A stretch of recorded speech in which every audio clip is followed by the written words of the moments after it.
I was having to utilize a combination of radar and non-radar rules that I basically just made up on the fly.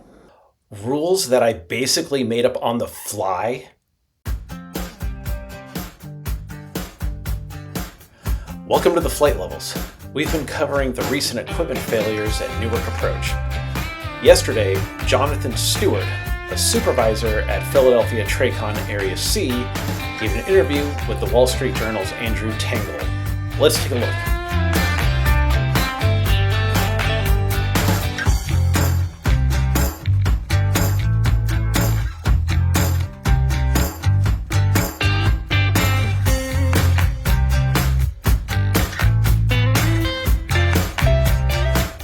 Wall Street Journal's aviation safety reporter Andrew Tangel sat down with Stewart to discuss the reasons for the trauma leave and more. When the press talks about trauma leave, they are talking about workers' compensation under the Federal Employees Compensation Act, or FECA. The way this works is an injury needs to have occurred while on duty at work. This could be a physical injury, such as falling on ice in a parking lot, or it could be stress from an air traffic incident. After such an event, the employee fills out some paperwork to be eligible for 45 days of continuation of pay. There is no actual time limit for the leave, there are just limits for the pay benefits. In the meantime, since an injury occurred, the employee needs to see a doctor and seek treatment for the injury. Per the air traffic controller's union contract, the employee is entitled to select the physician or medical facility of his or her choice to provide treatment following an on-the-job injury. These treatments are paid by the employer. If the disability for the event continues beyond 45 days, then the benefits are reduced. What happened? Nobody walked off the job of their own free will. They had to be taken out of position and relieved of duty because they were not mentally fit to do it anymore at that point because of the trauma that was involved. I don't buy that. So he's saying that management at Philly TRACON made the decision that these specific controllers were not fit to do their jobs. Are you kidding me? If there was a traumatic event, controllers themselves are capable of making that call on their own. Management does not do that. There are no provisions in the union contract that says management can initiate FECA. The contract does say that management will comply with FECA and not delay any benefits. Management does have the discretion to approve sick leave. The union contract says sick leave must be granted when an employee meets one of the following conditions: is incapacitated and cannot perform the essential duties of his or her position because of physical or mental illness, injury, pregnancy, or childbirth. So the only thing management has the authority to assign is sick leave, not workers' compensation. Typically, I try not to work myself or anyone else longer than 2 hours.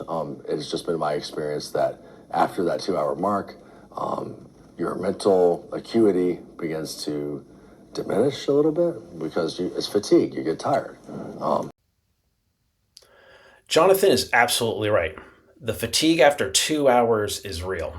The rule of thumb we used in my area was 2 hours max, even if a controller didn't want a break.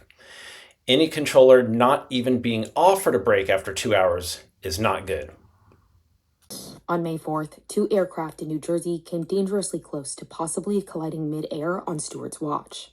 A business jet taking off from Morristown was converging with a small airplane that had taken off from nearby Teterboro. I was having to utilize a combination of radar and non-radar rules that I basically just made up on the fly to separate aircraft in such a way that I could be prepared for losing radar. That increased my workload, which led to me having a close call, so a nose-to-nose situation. Wow, this is pretty awful. Rules that I basically made up on the fly? This is a problem.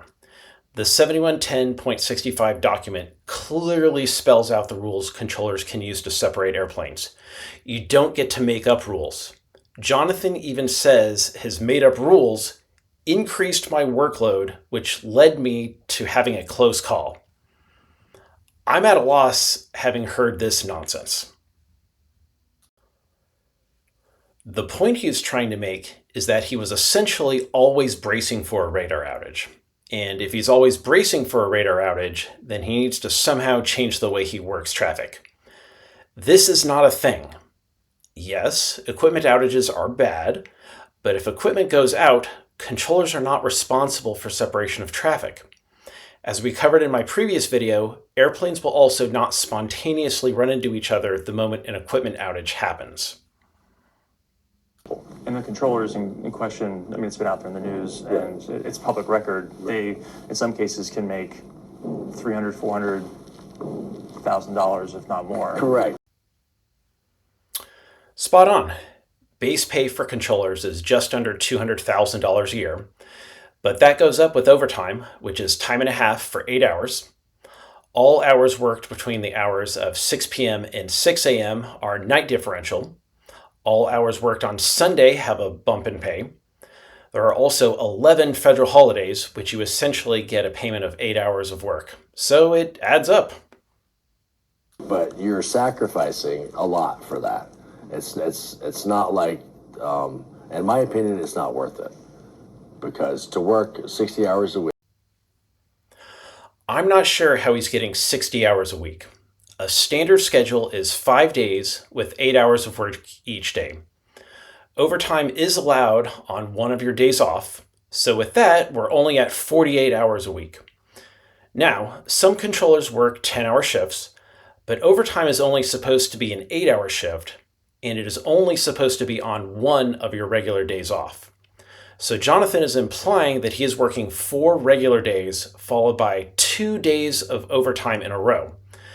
I know air traffic controllers' schedules suck, but I don't think anyone's working 60 hours a week. Yeah, so adequate staffing would be helpful, and the agency is taking, to my knowledge, and again, this is my knowledge only, is taking adequate steps in that direction. He's absolutely right. Air traffic control staffing is terrible. At my local facility, I have asked how things are.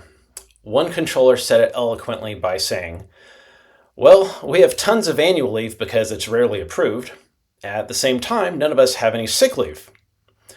What he means is that since management can't approve regular vacation time off, everyone just has to bullshit and use their sick leave if they want time off from work. And that's pretty messed up. And why do you like it? The complexity is insane. Newark Area C, or Philly Area C, whatever we're calling it, is by far the most complex operation I've ever worked. So you ask why do I like it? Because it's effing fun, man. He's right. Working as an air traffic controller is very fun and satisfying. I miss it. Jonathan makes a lot of great points. He talked about the working conditions as a result of poor staffing. He also talked about how much fun it is to work as an air traffic controller. At the same time, he did a horrible job justifying all of the controllers who were on leave for workers' compensation, or as everyone is saying, trauma leave. Every one of those controllers, including himself, chose to take that leave. I'm not here to say whether or not their leave is justified. I'm here to say Jonathan's claim that management forced these controllers to take workers' compensation is baloney. Jonathan's description of his made-up separation rules is also concerning. He may think he's done controllers a favor by speaking out. I'm afraid to report he's done the opposite. And lastly, the paper version of this story included Stewart spent part of Monday afternoon shooting his pistols at an indoor range in this Philadelphia suburb. In a lounge appointed with a fireplace and Chesterfield chairs, he enjoyed cigars and Johnny Walker Blue Label Scotch. He goes there for stress relief. Tell me what you think in the comments. Is it totally fine for a federal employee to be shooting pistols, smoking cigars, and drinking scotch while on workers' compensation? Or do you think it would be more appropriate for him to actually be seeking treatment for his on-the-job injury? Are you okay with your taxes paying for his treatment? Thank you for watching. Let me know in the comments if you learned anything. Share this with any of your friends who may also want to learn techniques to be a better pilot in the National Airspace System. Make sure to subscribe to the channel and head over to flight-levels.com. Remember, don't just fly, climb to the flight levels.